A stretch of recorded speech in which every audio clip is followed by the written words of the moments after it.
ರಾತ್ರೋರಾತ್ರಿ ಸಾಮ್ರಾಟ್ ಜೀವನ ದಿಕ್ಕೇ ಬದಲಾಗಿತ್ತು. ಗೋಡೆ ಮೇಲಿರೋ ರಾಣಾನ ಫೋಟೋನೇ ಆಕ್ರೋಶದಿಂದ ನೋಡ್ತಿದ್ದ. ಒಂದ್ ವೇಳೆ ರಾಣ ಈಗ ಅವನ್ ಕಣ್ಮುಂದೆ ಕಾಣಿಸ್ಕೊಂಡ್ರೆ ಅವನ್ ತಲೆನ ಕಡ್ದು ಅಪ್ಪನ್ ಸಾವಿಗೆ ರಿವೆಂಜ್ ತಗೋತಿದ್ದ. ಸಾಮ್ರಾಟ್ ತುಂಬಾ ಡಿಸ್ಟರ್ಬ್ ಆಗಿರೋದ್ನ ನೋಡಿದ ಅಕ್ರಮ್, ಹಾ ಟೈಗರ್, ನಾನ್ ಕೇಳೋದ್ ಮತ್ತೆ, ಇಷ್ಟು ವರ್ಷ ಎಲ್ಲಿದ್ದೆ, ಹೇಗಿದ್ದೆ ಅಂತ ಕೇಳ್ದ. ಸಾಮ್ರಾಟ್ ಕಣ್ಣಂಚಲಿ ನೀರ್ ಬಂತು. ಮಾತಾಡೋದಕ್ಕೂ ಕಷ್ಟ ಆಗ್ತಿತ್ತು. ಡ್ಯಾಡ್ನ ಕಳ್ಕೊಂಡ್ಮೇಲೆ 18 ವರ್ಷ ಅನಾಥಾಶ್ರಮದಲ್ಲೇ ಇದ್ದೆ. ಆಮೇಲೆ ಒಂದ್ ಜಾಬಿಗೆ ಸೇರ್ಕೊಂಡೆ. ಅದ್ಬಿಡಿ, ನೀವ್ಯಾಕೆ ಇಷ್ಟು ವರ್ಷ ನನ್ನನ್ನು ಹುಡುಕ್ಲೇ ಇಲ್ಲ? ಸಂಜಯ್ ಹೋದ್ಮೇಲೆ ಮಾಫಿಯಾ ಕಿಂಗ್ನಲ್ಲಿ ತುಂಬಾ ಸಮಸ್ಯೆಗಳನ್ನ ಫೇಸ್ ಮಾಡ್ಬೇಕಾಯ್ತು.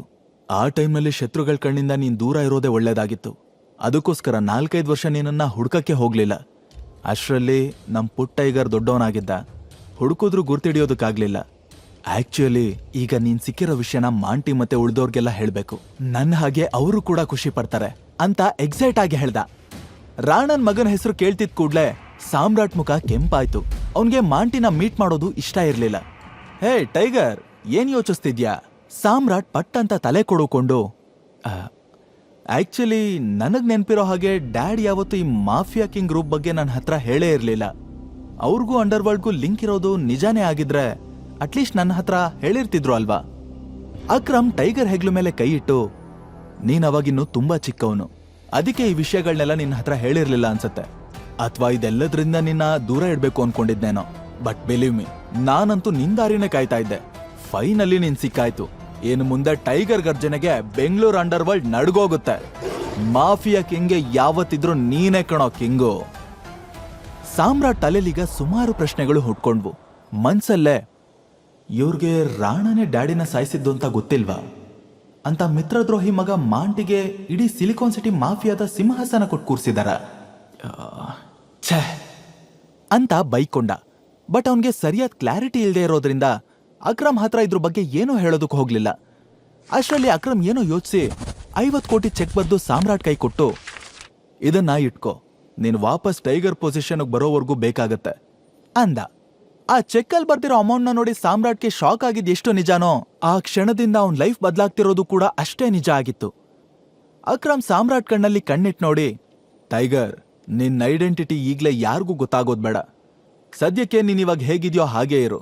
ಆ ಟೈಮ್ ಬಂದಾಗ ನಾನೇ ರಿವೀಲ್ ಮಾಡ್ತೀನಿ ಅಂತಂದು ಸಾಮ್ರಾಟ್ ಜೊತೆ ಆಚೆ ಹೊರಟ. ಹೊರಗಡೆ ಪಾರ್ಟಿಲಿರೋರ್ಗೆಲ್ರೂ ಇಷ್ಟೊತ್ತಿಗೆ ಸಾಮ್ರಾಟ್ ಗತಿ ಏನಾಗಿರ್ಬೋದು ಅಂತ ಕ್ಯೂರಿಯಸ್ ಆಗಿ ಕಾಯ್ತಾ ಇದ್ರು. ಸಾನ್ಯಾಗೆ ಟೆನ್ಷನ್ ಆಗ್ತಿತ್ತು. ಸೂರಜ್ ಸಾನ್ಯಾನೇ ನೋಡ್ತಾ, ಓಹೋ, ಅಕ್ರಮ್ ಸರ್ ಆ ತಿರ್ಬೋಕಿಗೆ ಸರಿಯಾಗಿ ಕ್ಲಾಸ್ ತಗೋತಾ ಇದಾರೆ ಅನ್ಸುತ್ತೆ. ಹೋಗೋವಾಗ ನಡ್ಕೊಂಡು ಹೋದವನು ಬರೋವಾಗ ತೆಳ್ಕೊಂಡ್ ಬರ್ತಾನ ನನ್ ಮಗ ಅಂತಂದ. ಜಗನ್ ಜೋರಾಗಿ ನಗ್ತಾ, ಪಾಪ ಆ ಬಡಪಾಯಿನ ನೆನ್ಸ್ಕೊಂಡ್ರೆ ಬೇಜಾರಾಗುತ್ತೆ ಕಣೋ ಸೂರಜ್. ಹೊಸ ಹೆಂಡತಿ ಜೊತೆ ಒಂದು ರಾತ್ರಿನೂ ಸ್ಪೆಂಡ್ ಮಾಡದೆ ಸಾಯ್ತಿದ್ದಾನೆ, ಪೂರ್ ಫೆಲೋ ಅಂದ. ಅದನ್ ಕೇಳಿ ಸಾನ್ಯಾಗೆ ಒಂದ್ ಕಡೆ ಸಿಟ್ಟು ಬಂದ್ರೆ ಇನ್ನೊಂದ್ ಕಡೆ ಟೆನ್ಷನ್ ಜಾಸ್ತಿ ಆಯ್ತು. ಅಕ್ರಮ್ಗೆ ಸಾಯಿಸೋದೇನ್ ದೊಡ್ಡ ವಿಷಯ ಆಗಿರ್ಲಿಲ್ಲ. ಆದ್ರೆ ಒಬ್ಬ ವ್ಯಕ್ತಿ ಸಾಯೋದನ್ನ ಇನ್ನೊಬ್ಬ ಸೆಲೆಬ್ರೇಟ್ ಮಾಡ್ತಾನಲ್ಲ ಅಂತ ಅವಳಿಗೆ ಜಗನ್ ಬಗ್ಗೆ ಅಸಹ್ಯ ಅನ್ನಿಸ್ತು. ಸೂರಜ್ ಸರ್ಕ್ಯಾಸ್ಟಿಕ್ ಆಗಿ, ಸತ್ತಿರೋರ್ ಬಗ್ಗೆ ಹಿಂಗೆಲ್ಲ ಮಾತಾಡಬಾರ್ದು ಕಣೋ, ತಪ್ಪು ತಪ್ಪು ಅಂತ ಹೇಳ್ದ. ಜಗನ್ ಗಾಯ ಆಗಿರೋ ಮೂಗ್ನ ಮುಟ್ಕೊಳ್ತಾ ಮನ್ಸಲ್ಲೇ, ತಪ್ಪು ಅಂತ ತಪ್ಪು, ನಂತರ ಹೊಡೆಸ್ಕೊಂಡಿದ್ರೆ ಗೊತ್ತಾಗ್ತಿತ್ತೋ ಇವನ್ಗೆ. ನಾನೇ ಅವನೊಂದ್ ಸಾಯಿಸೋಣ ಅನ್ಕೊಂಡಿದ್ದೆ. ನನ್ನ ಮಗನ್ಗ ಅದೃಷ್ಟನೂ ಇಲ್ಲ ಬಿಡು ಅಂತ ಅನ್ಕೋತಿರುವಾಗ್ಲೇ ಆ ರೂಮ್ ಡೋರ್ ಓಪನ್ ಆಯ್ತು. ಸಾಮ್ರಾಟ್ ಅಕ್ರಮ್ ಜೊತೆ ಆರಾಮಾಗಿ ಆಚೆ ಬರ್ತಿರೋದ್ ಕಾಣಿಸ್ತು. ಅವನು ಮೈ ಮೇಲೆ ಒಂದೇ ಒಂದ್ ಸಣ್ಣ ಗೀರ್ ಕೂಡ ಇರ್ಲಿಲ್ಲ. ಸೂರಜ್ ಜಗನ್ ಗಾಬರಿ ಆದ್ರು. ಸಾಮ್ರಾಟ್ ಇಷ್ಟೊಂದು ಆರಾಮಾಗಿ ಹೊರಗೆ ಬರ್ತಾನೆ ಅಂತ ಅನ್ಕೊಂಡಿರ್ಲಿಲ್ಲ. ಬಟ್ ಸಾನ್ಯಾ, ಸದ್ಯ ಅವನ್ ಜೀವಂತವಾಗಿ ವಾಪಸ್ ಬಂದಲ್ಲ ಅಂತ ನಿಟ್ಟುಸಿರು ಬಿಟ್ಲು. ಸೂರಜ್ ಶಾಕ್ ಆಗಿ, ಅಕ್ರಮ್ ಸರ್ ಅವನ್ನ ಟಚ್ಚು ಮಾಡಿಲ್ಲ ಅನ್ಸುತ್ತೆ ಅಂದ. ನಂದು ಅದೇ ಕ್ವಶನ್ನು, ಇಷ್ಟೊತ್ತು ಆ ರೂಮಲ್ಲಿ ಮತ್ತಿನ್ನೇನ್ ಮಾಡ್ತಿದ್ರು? ಅಟ್ಲೀಸ್ಟ್ ಅಕ್ರಮ್ ಸರ್ ಅವನ್ ಮೂತಿಗೆ ಒಂದ್ ಪಂಚಾದ್ರೂ ಕೊಡ್ಬೇಕಿತ್ತು ಅಂತ ಜಗನ್ ಡಿಸಪಾಯಿಂಟ್ ಆದ. ಆ ಕಡೆ ಅಕ್ರಮ್ ಮುಖದಲ್ಲಿ ಎಲ್ಲಿಲ್ಲದ ಖುಷಿ ಎದ್ದು ಕಾಣಿಸ್ತಿತ್ತು. ಅದನ್ನ ನೋಡಿದ್ಮೇಲಂತೂ ಎಲ್ರೂ ಇನ್ನಷ್ಟು ಕನ್ಫ್ಯೂಸ್ ಆದ್ರು. ಅಷ್ಟರಲ್ಲಿ ಅಕ್ರಮ್ ಲೌಡ್ ವಾಯ್ಸ್ ಅಲ್ಲಿ, ಇವನು ಸಾಮ್ರಾಟ್, ನನ್ ಗೆಳೆಯನ್ ಮಗ, ಐ ಮೀನ್ ನನ್ ಹಳೆ ಡ್ರೈವರ್ ಮಗ ಅಂತ ಎಲ್ರಿಗೂ ಇಂಟ್ರೊಡ್ಯೂಸ್ ಮಾಡ್ದ. ಡ್ರೈವರ್ ಮಗ ಅನ್ನೋ ಪದ ಕೇಳಿ ಜಗನ್ ಮತ್ತೆ ಸೂರಜ್ ಸ್ವಲ್ಪ ಖುಷಿ ಆದ್ರು. ಅಷ್ಟರಲ್ಲಾಗ್ಲೇ ಅಕ್ರಮ್ ಸಾಮ್ರಾಟ್ ಬೆಂತಟ್ಟಿ ಮಿಸ್ಟೀರಿಯಸ್ ಆಗಿ ಸ್ಮೈಲ್ ಮಾಡ್ತಾ, ಎಂಜಾಯ್ ದ ಪಾರ್ಟಿ ಅಂದು ಅಲ್ಲಿಂದ ಹೋದ. ಅವನು ಸಾಮ್ರಾಟ್ನ ಅಷ್ಟೊಂದು ಸ್ಪೆಷಲ್ ಆಗಿ ಟ್ರೀಟ್ ಮಾಡೋದನ್ನ ನೋಡಿ ಅವರಿಬ್ರಿಗೂ ಹೊಟ್ಟೆ ಉರ್ದೋಯ್ತು. ಆದ್ರೆ ಸಾಮ್ರಾಟ್ ಪಾರ್ಟಿ ಎಂಜಾಯ್ ಮಾಡೋ ಮೂಡಲ್ಲಿರ್ಲಿಲ್ಲ. ತಲೆ ತುಂಬಾ ರಾಣಾನೇ ತುಂಬಿಕೊಂಡಿದ್ದ. ಆಕ್ಚುಲಿ ರಾಣಾ ಅವತ್ತು ಪುಟ್ಟ ಸಾಮ್ರಾಟ್ ಮೇಲೂ ಗುಂಡು ಹಾರಿಸಿದ್ದ.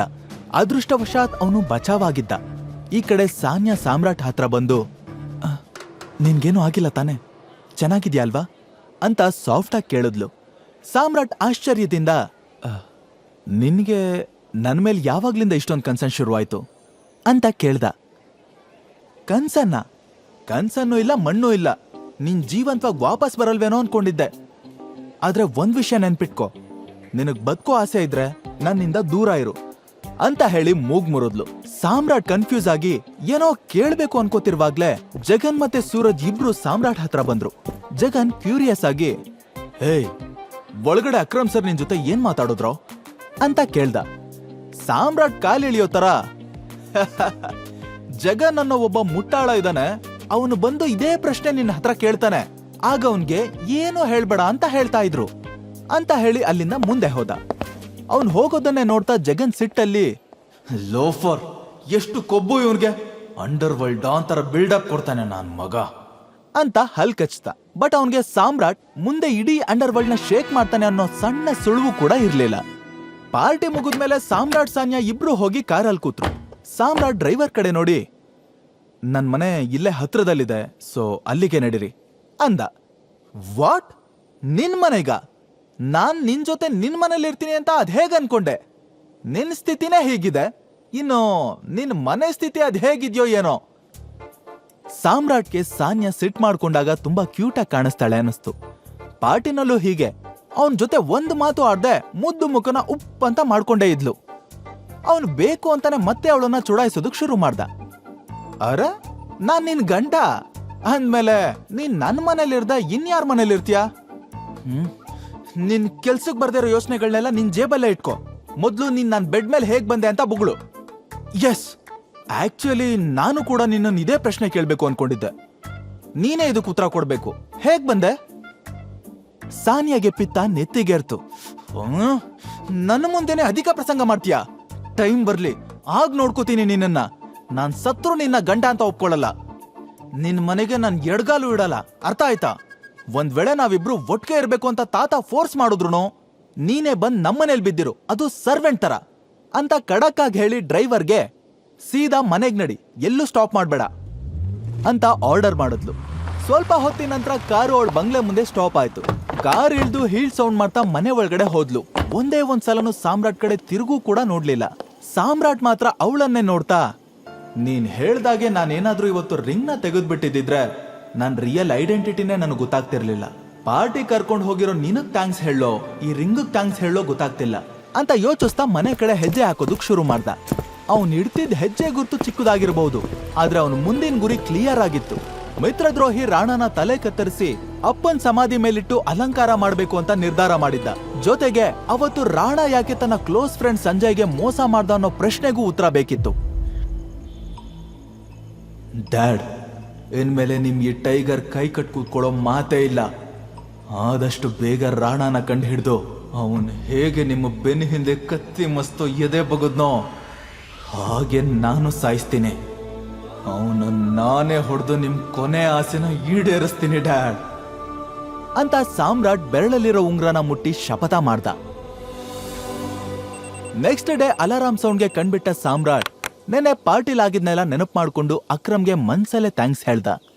ಸಂಜಯ್ ಇಲ್ದೇ ಇದ್ರು ಅವ್ನು ಕಟ್ಟಿರೋ ಮಾಫಿಯಾ ಸಾಮ್ರಾಜ್ಯನ ಇನ್ನಷ್ಟು ಚೆನ್ನಾಗಿ ನಡೆಸ್ಕೊಂಡು ಬಂದಿರೋ ಅಕ್ರಮ್ ನಿಜವಾಗ್ಲೂ ಗ್ರೇಟ್ ಅನ್ನಿಸ್ತಾ. ಸ್ವಲ್ಪ ಹೊತ್ತಿನ ನಂತರ ಕೆಲ್ಸಕ್ಕೆ ಹೋಗೋದಕ್ಕೆ ರೆಡಿಯಾದ. ಅಕ್ರಮ್ ಹೇಳ್ದಾಗೆ ಅವನ ಐಡೆಂಟಿಟಿ ರಹಸ್ಯವಾಗಿಡೋದಕ್ಕೆ ಆ ಡೆಲಿವರಿ ಬಾಯ್ನ ಕೆಲಸ ಪರ್ಫೆಕ್ಟ್ ಆಗಿತ್ತು. ಅಕ್ರಮ್ ಕೊಟ್ಟಿದ್ದ ಚೆಕ್ನ ಜೇಬ್ಗೆ ಹಾಕೊಂಡು ಸೀದಾ ಆಫೀಸಿಗೆ ಬಂದ. ಕಾರಿಡಾರಲ್ಲಿ ಕಾಲಿಡ್ತಿದ್ದ ಹಾಗೆ ಒಂದು ವಾಯ್ಸ್ ಕೇಳಿಸ್ತು. ಏಯ್ ಡೆಲಿವರಿ ಬಾಯ್, ನಿಂತ್ಕೊಳ್ಳೋ. ಈ ವಾಯ್ಸ್ ಸಾಮ್ರಾಟ್ನ ಚುಡಾಯಿಸೋದನ್ನೇ ಕೆಲಸ ಮಾಡ್ಕೊಂಡಿರೋ ಅವನ ಕೊಲೀಗ್ ಹರೀಶ್ ತಾಗಿತ್ತು. ಅವನ್ಗೆ ಸಾಮ್ರಾಟ್ಗಿಂತ ಸಂಬಳ ಜಾಸ್ತಿ ಇತ್ತು, ಜೊತೆಗೆ ಇನ್ಸೆಂಟಿವ್ಸ್ ಬೇರೆ ಸಿಕ್ತಿರೋದ್ರಿಂದ ತಾನೇ ಗ್ರೇಟ್ ಅಂತ ಕೋಪ್ ತೋರಿಸ್ತಿದ್ದ. ಸಾಮ್ರಾಟ್ಗೆ ಅವನ ಜೊತೆ ಮಾತಾಡೋದು ಕೂಡ ಇಷ್ಟ ಇರ್ಲಿಲ್ಲ. ಏನಾದ್ರೂ ಕೆಲ್ಸ ಇದೆಯಾ? ನನ್ಗೆ ಆಲ್ರೆಡಿ ಲೇಟ್ ಆಗಿದೆ ಅಂದ. ಹಾ, ಕೆಲ್ಸ ಇದ್ದಿದ್ದಕ್ಕೆ ನಿಲ್ಸಿದ್ದು. ಬಾಸ್ ನಿನ್ನ ಕರೀತಿದ್ದಾರೆ, ಮೊದ್ಲು ಅವ್ರ ಚೇಂಬರ್ಗ್ ಹೋಗು. ಅದ್ ಸರಿ, ನೆನೆ ಇನ್ಫಾರ್ಮ್ ಮಾಡ್ದೆ ಎಲ್ಲಿಗೆ ಹೋಗಿದ್ದೆ? ನಿಮ್ಮ ಅಪ್ಪನ್ ಮದ್ವೆ ಆಯ್ತಾ ಇಲ್ಲ ತಿಥಿ ಇತ್ತಾ? ಈ ಮಾತು ಸಾಮ್ರಾಟ್ನ ತುಂಬಾನೇ ಟ್ರಿಗರ್ ಮಾಡ್ತು. ಒಂದೇ ಪಂಚ್ಗೆ ಹರೀಶ್ ಹಲ್ಗಳನ್ನೆಲ್ಲ ನೆಲಕ್ಕುದ್ರೋ ಹಾಗೆ ಮಾಡ್ಬೇಕು ಅನ್ಸಿದ್ರು ಕೂಡ ಕಂಟ್ರೋಲ್ ಮಾಡ್ಕೊಂಡು ಬಾಸ್ ಕ್ಯಾಬಿನ್ ಒಳಗು ಹೋದ. ಗುಡ್ ಮಾರ್ನಿಂಗ್ ಸರ್, ಬರಕ್ ಹೇಳಿದ್ರಂತೆ. ಆ ಬಾಸ್ ನೆತ್ತಿ ಮೇಲೆ ಆಂಟನ ತರ ನಿಂತಿರೋ 3 ಕೂದ್ಲನ್ನ ಸವರ್ಕೊಳ್ತಾ, ಓಹೋ ಸಾಹೇಬ್ರು, ಬನ್ನಿ ಬನ್ನಿ, ನೀವು ಮಾಡಿರೋ ಘನ ಕಾರ್ಯಕ್ಕೆ ಮಂಗಳಾರತಿ ಮಾಡೋಣ ಅಂತ ಬರಕ್ ಹೇಳ್ದೆ ಅಂತ ವಿಚಿತ್ರವಾದ ಟೋನಲ್ಲಿ ಹೇಳ್ದ. ಸಾಮ್ರಾಟ್ಗೆ ವಿಷಯ ರಾಂಗ್ ರೂಟಲ್ಲಿ ಹೋಗ್ತಾ ಇದೆ ಅಂತ ಆಗ್ಲೇ ಅರ್ಥ ಆಯ್ತು. ಹೇಳ್ದೆ ಕೇಳ್ದೆ ನಿನ್ನೆ ಎಲ್ಲಿಗೆ ಹೋಗಿದ್ದೆ? ನಿನ್ಗಿಷ್ಟ ಬಂದಾಗ ಬರೋಕೆ ಹೋಗೋಕೆ ಇದೇ ನಿಮ್ಮ ಅಪ್ಪನ ಮನೆ ಅನ್ಕೊಂಡ್ಯಾ? ಸಾಮ್ರಾಟ್ಗೆ ಉತ್ತರ ಕೊಡೋದಕ್ಕೂ ಬಿಡ್ದೆ. ನಿನ್ನೆ ಎಷ್ಟು ಕಡಿಮೆ ಡೆಲಿವರಿ ಹೋಗಿದೆ ಗೊತ್ತಾ? ನಿನ್ನಿಂದ ಎಷ್ಟು ಲಾಸ್ ಆಗಿದೆ ಅನ್ನೋ ಅಂದಾಜಾದ್ರೂ ಇದ್ಯಾ? ಆ ಲಾಸ್ನ ಯಾರು ನಿಮ್ಮ ಅಪ್ಪ ಕಟ್ಕೊಡ್ತಾನ? ಸರ್, ನನ್ಗೆ ತಿಂಗ್ಳಿಗೊಂದು ಕ್ಯಾಶುವಲ್ ರಜಾ ಇರುತ್ತಲ್ವಾ, ಸೊ ನಾನು... ಮುಚ್ಚ ಬಾಯಿ, ರಜಾ ಅಂತೆ ರಜಾ. ಈ ಕಂಪ್ನಿ ನಿಮ್ಮ ಅಪ್ಪಂದು ಅನ್ಕೊಂಡಿದ್ಯಾ? ಪದೇ ಪದೇ ಮಾತನ್ ಬುಡುಕು ತುದಿಗೂ ಅಪ್ಪನ್ ವಿಷಯ ತಗೊಳ್ತಿರೋದ್ನ ನೋಡಿ ಸಾಮ್ರಾಟ್ ಅವನನ್ನ ಕಣ್ಣಲ್ಲೇ ಸುಟ್ಟು ಭಸ್ಮ ಮಾಡೋ ತರ ಗುರಾಯಿಸ್ತ. ಏಯ್, ಏನೋ ಹಾಗೆ ಗುರಾಯಿಸ್ತಿದ್ಯಾ? ಕಣ್ಗುಡ್ಡೆ ಕಿತ್ ಗೋಲಿ ಆಡ್ಬಿಡ್ತೀನಿ. You are fired. ತಿರುಗ್ ನೋಡ್ದೆ ಹೊರಡ್ತಾ ಇರೋ. ಈ ತರ ಏನಾದ್ರೂ ಆಗುತ್ತೆ ಅಂತ ಸಾಮ್ರಾಟ್ ಮೊದ್ಲೇ ಎಕ್ಸ್ಪೆಕ್ಟ್ ಮಾಡಿದ್ದ. ಬಿಕಾಸ್ ಅವನ್ ಬಾಸ್ ಮತ್ತೆ ಜಗನ್ ಇಬ್ರು ಮುಂಚೆಯಿಂದಾನೆ ತುಂಬಾ ಕ್ಲೋಸ್. ಅಲ್ ಹಚ್ಚಿದ ಬೆಂಕಿ ಎಲ್ಲಿ ಉರಿಯುತ್ತೆ ಅಂತ ಅವನ್ಗೆ ಚೆನ್ನಾಗ್ ಗೊತ್ತಿತ್ತು. ಸರಿ, ನಾನ್ ಹೊರಡ್ತೀನಿ. ಈ ತಿಂಗಳು ಸಂಬಳ ಕೊಟ್ಬಿಡಿ. ಏನೋ ಸಂಬಳನ? ಬಾರಿ ಇದ್ಯಾ ಕಣೋ ನೀನು. ಅಲ್ಲ, ನಿನ್ನಿಂದ ಆಗಿರೋ ಲಾಸ್ನ ಬ್ಯಾಲೆನ್ಸ್ ಮಾಡ್ಬೇಕು ಅಂದ್ರೆ ನೀನೇ ಕೈಯಿಂದ ಕೊಡಬೇಕು. ನಿನ್ ಪುಣ್ಯ ನಾನು ಅದನ್ನ ಕೇಳ್ತಾ ಇಲ್ಲ. ಮರ್ಯಾದೆಯಾಗಿ ಆಚೆ ಹೋಗು. ನಾನಿಲ್ಲಿ 1 ತಿಂಗಳು ಕೆಲಸ ಮಾಡಿದ್ದೀನಿ. ನನ್ ಸ್ಯಾಲ್ರಿ ಕೊಡೋವರೆಗೂ 1 ಹೆಜ್ಜೆನೂ ಹಿಂದೆ ಇಡಲ್ಲ. ಓಹೋ ಹೌದಾ? ಸರಿ ಸರಿ, ನಿನ್ ಸಂಬಳ ಜೊತೆನೆ ಗಿಂಬಳನು ಸೇರಿಸ್ಕೊಡ್ತೀನಿ. 1 ನಿಮಿಷ ಅಂತ ಹೇಳಿ ಟೇಬಲ್ ಮೇಲಿದ್ದ ಬೆಲ್ನ ಒಂದೇ ಸಮ ಒತ್ತುದ. ನೆಕ್ಸ್ಟ್ ಮಿನಿಟ್ 4-5 ಜನ ಸೆಕ್ಯೂರಿಟಿಗಳು ಒಳಗಡೆ ಬಂದ್ರು. ಈ ದುರಂಕಾರಿನ ಇಲ್ಲಿಂದ ಒದ್ದು ಹೊರಗಡೆ ಹಾಕ್ರೋ. ಬಾಸ್ ಕಿರಿಚ್ಕೊಂಡ. ತಕ್ಷಣ ಎಲ್ರು ಸಾಮ್ರಾಟ್ ಮೇಲೆ ಅಟ್ಯಾಕ್ ಮಾಡೋದಕ್ ಮುಂದಾದ್ರು. ಆದ್ರೆ ಅವ್ರು ತನ್ನ ಮೈ ಮುಟ್ಟೋ ಮೊದ್ಲೇ ಸಾಮ್ರಾಟ್ ಎಲ್ರು ಮೂಳೆಗಳನ್ನು ಲಟ ಲಟ ಅಂತ ಮುದ್ದು ಅಕ್ಕಿ ಮೂಟೆ ತರ ಎಸ್ತ. ಅವರೆಲ್ಲ ಈಗ ಕೈ ಕಾಲಿಲ್ದೇ ಇರೋ ಹುಳುಗಳ ತರ ಬಿದ್ದು ಒದ್ದಾಡ್ತಾ ಇದ್ರು. ಇಷ್ಟೊತ್ತು ಹಾರಾಡ್ತಿದ್ದ ಬಾಸ್ ಈಗ ಬಾಲ ಮುದುರ್ಕೊಂಡ್ ಕೂತಿದ್ದ. ಜೊತೆಗೆ ಆಂಟೆನ ತರ ನಿಂತಿದ್ದ ಅವನ್ ಕೂದ್ಲು ಕೂಡ ಮುದುರ್ಕೊಂಡಿತ್ತು. ಸಾಮ್ರಾಟ್ ಅವನ್ ಕಾಲರ್ ಹಿಡ್ಕೊಂಡು ನನ್ ಸಂಬಳ ಕೊಡು ಅಂತ ಗುಡುಕ್ತಿದ್ದ ಹಾಗೆ ಅವನು ಗಡಗಡ ಅಂತ ನಡುಕ್ತಾ ಚೆಕ್ ತೆಗೆದು ಪಟಾಪಟ್ ಅಂತ ಸೈನ್ ಮಾಡಿ ಕೊಟ್ಬಿಟ್ಟ. ಸಾಮ್ರಾಟ್ ಅವನನ್ನ ಹಿಂದಕ್ ನೂಕಿ, 1 ವಿಷಯ ನೆನ್ಪಲ್ಲಿಟ್ಕೋ, ಇನ್ಮೇಲೆ ಯಾರ ಅಪ್ಪನ ಬಗ್ಗೆ ಏನಾದ್ರೂ ಮಾತಾಡಿದ್ ಗೊತ್ತಾದ್ರೆ ನಿನ್ ತಲೆ ನಿನ್ ಬಾಡಿಲಿರಲ್ಲ, ನನ್ನ ಕೈಲಿರುತ್ತೆ, ಹುಷಾರು ಅಂತ ವಾರ್ನಿಂಗ್ ಕೊಟ್ಟು ಅಲ್ಲಿಂದ ಹೋದ. ಸಾಮ್ರಾಟ್ ಆಫೀಸಿಂದ ಹೊರಗೆ ಬರ್ತಿದ್ದಂಗೆ ಅವನ್ ಫೋನ್ ರಿಂಗ್ ಆಯ್ತು. ಹಲೋ. ಆ ಕಡೆಯಿಂದ ಸ್ಟ್ರಾಂಗ್ ವಾಯ್ಸ್ ಕೇಳಿಸ್ತು. ಟೈಗರ್, ನಾನು ಅಕ್ರಮ್. ಹಾ ಹೇಳಿ ಅಂಕಲ್. ಟೈಗರ್, ನಾನ್ ನಿನ್ನ ಒಬ್ಬ ವ್ಯಕ್ತಿಗೆ ಪರಿಚಯ ಮಾಡಿಸ್ಬೇಕು. ಅವನ್ಗೆ ಅಂಡರ್ ವರ್ಲ್ಡ್ ಅಲ್ಲಿ ನಮ್ಮ ಮಾಫಿಯಾ ಕಿಂಗ್ ಗ್ರೂಪ್ ಅಲ್ಲಿ ತುಂಬಾ ದೊಡ್ಡ ಹೆಸರಿದೆ. ಜೊತೆಗೆ ನಿನ್ ತಂದೆಗೆ ನನಗೆ ಅವನು ಪ್ರಾಣ ಸ್ನೇಹಿತ. ಅವನ ಹೆಸರು ಬಾಲ್ರಾಜ್. ಟೈಗರ್ ರಿಟರ್ನ್ ಅಂತ ಅವನಿಗೆ ಗೊತ್ತಾಗ್ಬೇಕು. ಸೊ ಸಂಜೆ ಗೋಲ್ಡನ್ ಲೋಟಸ್ ಹೋಟೆಲ್ಗೆ ಹೋಗೋಣ, ಅಲ್ಲೇ ಅವನನ್ನ ಮೀಟ್ ಮಾಡೋಣ. ಬಾಲ್ರಾಜ್ ಅನ್ನೋ ಹೆಸರು ಕೇಳಿ ಸಾಮ್ರಾಟ್ ದೇಹದಲ್ಲಿ ಮಿಂಚು ಸಂಚಾರ ಆದಂಗಾಯ್ತು. ಜೇಡ್ರಳ್ಳಿ ಬಾಲ್ರಾಜ್ ಇಡೀ ಸಿಟಿಲೇ ನಟೋರಿಯಸ್ ಆಗಿದ್ದ. ಚಿಕ್ಕ ಮಕ್ಕಳು ಕೂಡ ಅವನ ಹೆಸರು ಕೇಳಿದ್ರೆ ಬೆಚ್ಚು ಬೀಳ್ತಾ ಇದ್ರು. ಅಂತ ಡಾನ್ಗೆ ನಾನ್ ಬಾಸ್ ಆಗ್ತೀನ ಅಂತ ಯೋಚನೆ ಮಾಡ್ತಿದ್ದ ಹಾಗೆ ಸಾಮ್ರಾಟ್ ಶೇಕ್ ಆದ. ಬಾಲ್ರಾಜ್ನ ಮೀಟ್ ಮಾಡೋಕೆ, ಮಾಫಿಯಾ ಕಿಂಗ್ ಗ್ರೂಪ್ ಬಗ್ಗೆ ತಿಳ್ಕೊಳ್ಳೋದಕ್ಕೆ ಟೈಗರ್ ರೆಡಿ ಆದ. ಹಾಗಿದ್ರೆ ಡಾನ್ ಬಾಲ್ರಾಜ್ ಸಾಮ್ರಾಟ್ನ ಟೈಗರ್ ಅಂತ ಒಪ್ಕೊಂಡ್ ಬಿಡ್ತಾನ. ಅಪ್ಪನ್ ಸಾವಿಗೆ ಸೇಡ್ ತೀರಿಸ್ಕೊಳ್ಳೋದಕ್ಕೆ ಹೊರಟಿರೋ ಸಾಮ್ರಾಟ್ ಮುಂದೆ ಏನೇನ್ ಚಾಲೆಂಜಸ್ ನ ಫೇಸ್ ಮಾಡ್ತಾನೆ. ಈಗ ನೀವು ಪಾಕೆಟ್ ಎಫ್ಎಂ ನಲ್ಲಿರೋ ಎಲ್ಲಾ ಶೋಗಳನ್ನ ಈಸಿಯಾಗಿ ಕೇಳಬಹುದು. ಈಗಲೇ ಡೌನ್ಲೋಡ್ ಮಾಡಿ ಪಾಕೆಟ್ ಎಫ್ಎಂ ಮತ್ತು ಕೇಳಿ ದೇಶ ವಿದೇಶದಲ್ಲಿ ಫೇಮಸ್ ಆಗಿರೋ ಟೈಗರ್ ರಿಟರ್ನ್ಸ್ ಅನ್ನೋ ಮೈ ನವಿರೇಳಿಸೋ ಕಥೆಯನ್ನ.